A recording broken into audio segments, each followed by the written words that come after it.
यहाँ सबसे पहले वेदव्यास भगवान ने महिमा महात्मा का वर्णन सुनाया है कि भैया शिव महापुराण सुनने से होता क्या है और शिव महापुराण सुनना क्यों चाहिए।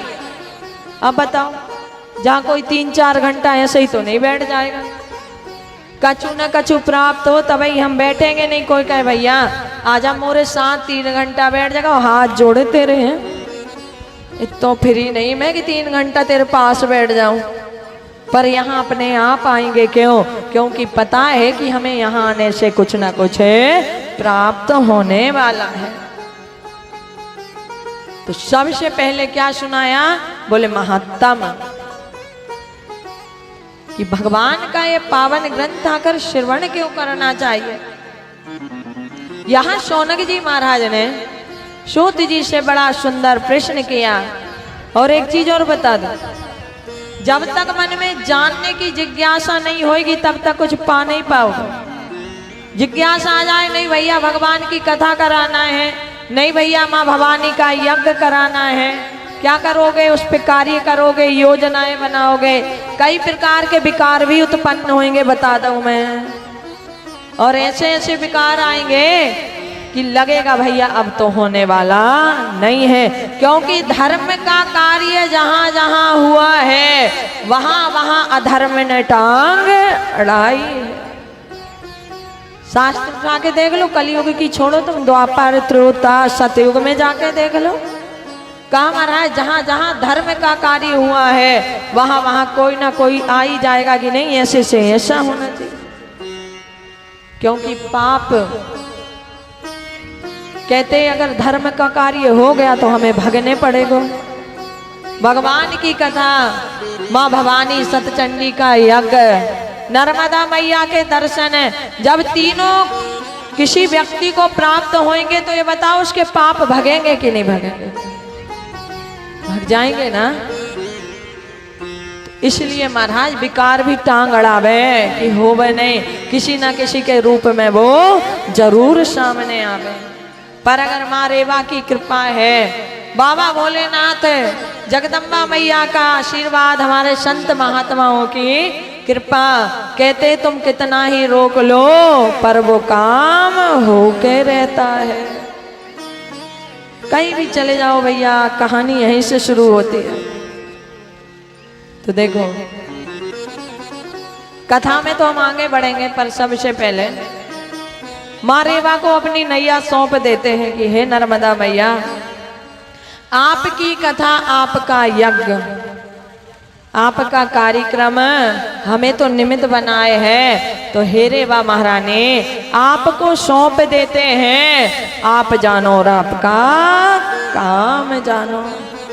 क्योंकि हमें इतना समर्थ नहीं कि हम कहें कि हम ये कर देंगे, चाहे मौसम अच्छा रहे या खराब रहे, वो सिर्फ आपकी इच्छा रहेंगे। तो आइए महाराज सभी बड़े भाव से ताली बजाते हुए नर्मदा मैया को अपनी नैया सौंप देते हैं। फिर हम कथा में निश्चिंत होकर आगे बढ़ेंगे। तो बोलिए नर्मदा मैया की जय हो। और देखो एक चीज और, अगर मन करे कि हमें खड़े होकर नृत्य करना है तो मत कहियो जो देख रहा है वो देख रहा है। क्योंकि भगवान को 3 प्रकार से पाया जाता है, ताली बजा के, कीर्तन करके और नृत्य करके। मीरा की कथा सुनी है ना। तो अगर आपकी इच्छा हो तो स्वयं भी उठ जाइए और संग वाले भी उठा लियो। बोलो हरे हरे। हो डार दई रे नैया डार दई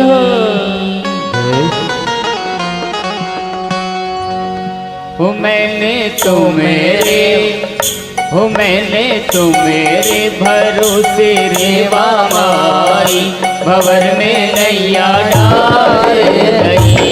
मैंने तो मेरे भरोसे रेवा माई, भंवर में नैया डार दई। मैंने तो मेरे भरोसे रेवा माई, भंवर में नैया डार दई। मैंने तो मेरे भरोसे रेवा माई, भंवर में नैया डार दई। डारे।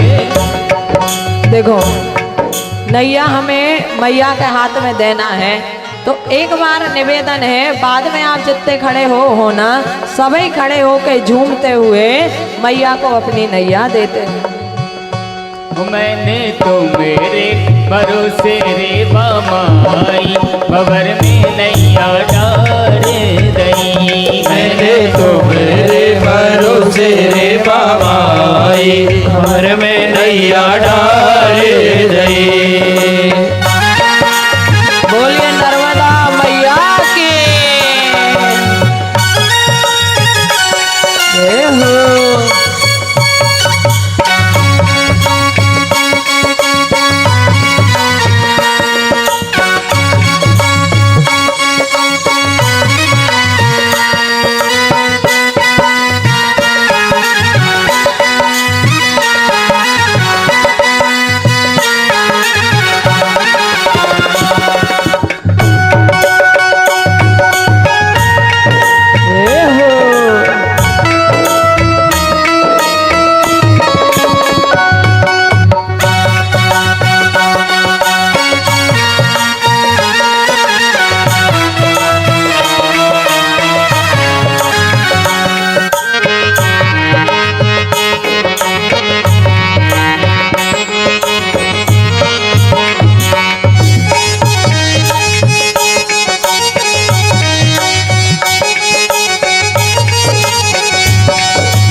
काहे की नैया बनी माया, काहे की नैया बनी माया, काहे की रे नैया बनी माया, काहे की नैया बनी माया।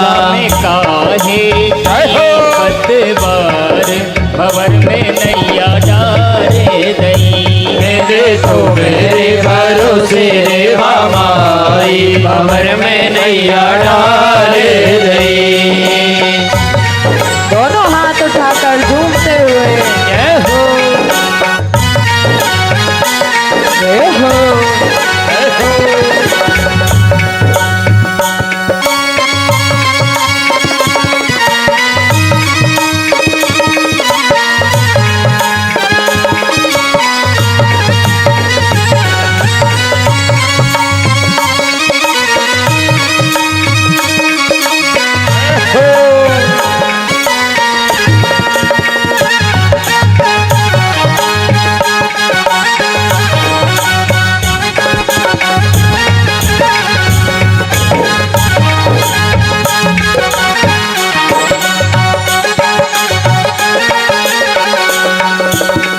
चंदन की रे नैया बनी माया, चंदन की नैया बनी माया, चंदन की रे नैया बनी माया, चंदन की नैया बनी माया।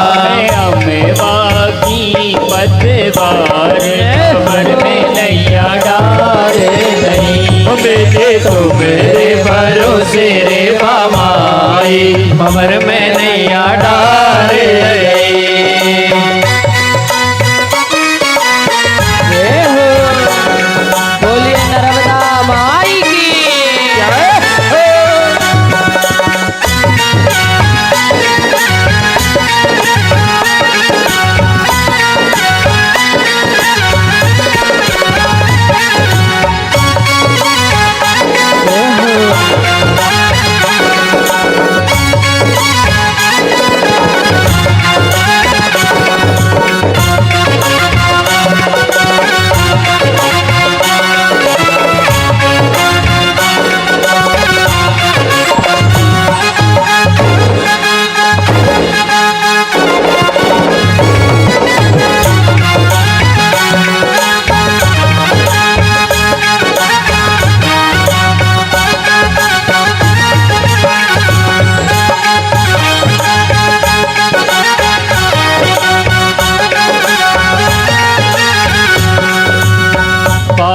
भगत मिले जस तोरे गावे, पाँच भगत मिल जस तोरे गावे पाँच भगत मिल जस तोरे गावे पाँच भगत मिल जस तोरे गावे कर दो भव से पार भवर में नैया डार रही मैंने तुम्हारे भरोसे रे बाबाई भवर में नैया डार दई डार दई रे नैया डार दई डार दई रे नैया डार दई मैंने तो मेरे भरोसे रे बाबाई खबर में नैया डार दई मेरे तुम्हारे भरोसे रे बाबाई भवर में नैया डार